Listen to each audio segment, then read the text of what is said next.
झारखंड में पहले चरण की वोटिंग होने से पहले ईडी की ताबड़तोड़ छापेमारी चल रही है।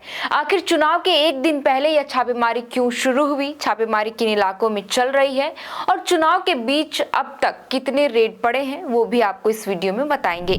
मीडिया रिपोर्ट्स के मुताबिक मंगलवार सुबह राजधानी रांची समेत झारखंड के अन्य जिलों और पश्चिम बंगाल के 1.5 दर्जन ठिकानों पर ईडी ने छापेमारी शुरू की है। ईडी ने यह छापेमारी बांग्लादेशी घुसपैठ, देह व्यापार और मनी लॉन्ड्रिंग से जुड़ा बताया जा रहा है कि इस छापेमारी के दौरान रांची के बरियातू इलाके के हिल व्यू रोड वाले रिजॉर्ट से 3 संदिग्ध बांग्लादेशी लड़कियां पकड़ी गई थी। गिरफ्तार तीनों युवतियों की पहचान बांग्लादेश के चट्टग्राम की रहने वाली निपी बिरवा, समीरन अख्तर व नीपा अख्तर के रूप में हुई थी। तीनों ही युवतियों ने पुलिस को बताया था कि उन्हें मनीषा राय नामक की एक अन्य लड़की की मदद से बांग्लादेश से जंगल के रास्ते पहले कोलकाता फिर वहां से रांची लेकर आई थी। उन्हें ब्यूटी सैलून में जॉब दिलाने की बात कही गई थी, लेकिन यहां उनसे जिस्म फरोशी कराई जाने लगी। बता दें कि गिरफ्तार बांग्लादेशी युवतियों से मिली जानकारी के आधार पर रांची के बरियातू थाने में 4 जून को एफआईआर संख्या 128/2024 दर्ज हुई थी।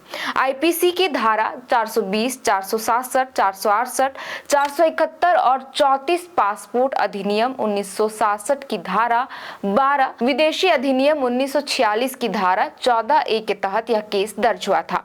इसी मामले में यह छापेमारी की जा रही है। वहीं रांची के बरियातू थाना स्थित स्काई लाइन में भी छापेमारी चल रही है। स्काई लाइन होटल में सीआरपीएफ जवान को तैनात किया गया है। फिलहाल होटल से कागजात और रूम की जांच की जा रही है।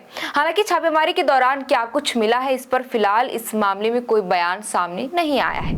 अलग अलग मीडिया रिपोर्ट्स के मुताबिक यह बताया जा रहा है कि बांग्लादेशी बॉर्डर से लगने वाले राज्य पश्चिम बंगाल और झारखंड में कई सिंडिकेट सक्रिय है, जो बांग्लादेशियों को अवैध तरीके से बॉर्डर पार कराते हैं और इन बांग्लादेशियों को नकली कागजात और आधार कार्ड ये एजेंट बनवाते हैं, जिसके लिए इन घुसपैठियों से पैसा लिया जाता है। इसी सिंडिकेट को खत्म करने के लिए ईडी की मनी लॉन्ड्रिंग के तहत ये कार्रवाई की जा रही है। रिपोर्ट्स में इस बात का भी जिक्र किया गया है कि ये घुसपैठिए भारत की आंतरिक सुरक्षा के लिए खतरा बनते जा रहे हैं। ये बांग्लादेशी भारत में रहकर अवैध गतिविधियों में शामिल हो जाते हैं। हाल ही में एनआईए की जांच में सामने आया था कि ये अवैध बांग्लादेशी आतंकी संगठन अलकायदा के साथ मिलकर भारत में ही आतंकी वारदातों को अंजाम देने की साजिश रच रहे थे। ये आतंकी संगठन अलकायदा के लिए फंडिंग का काम भी कर रहे थे। एनआईए ने सोमवार को भी देश के 9 राज्यों में छापेमारी कर बांग्लादेशियों और अलकायदा के नेटवर्क पर कार्रवाई की थी। इस छापेमारी में पश्चिम बंगाल और बिहार भी था। बहरहाल झारखंड विधानसभा चुनाव में भी बांग्लादेशी घुसपैठ का मुद्दा काफी चर्चा में है। भाजपा लगातार झारखंड में चुनाव के दौरान बीजेपी बांग्लादेश घुसपैठ का मुद्दा जोर शोर से उठा रही है। खुद पीएम मोदी, गृह मंत्री अमित शाह समेत कई नेताओं ने हेमंत सोरेन सरकार पर घुसपैठ को बढ़ावा देने का आरोप लगाया है। बीजेपी का आरोप है कि घुसपैठियों को बसाकर आदिवासी इलाकों में जनसंख्या का बदलाव किया जा रहा है।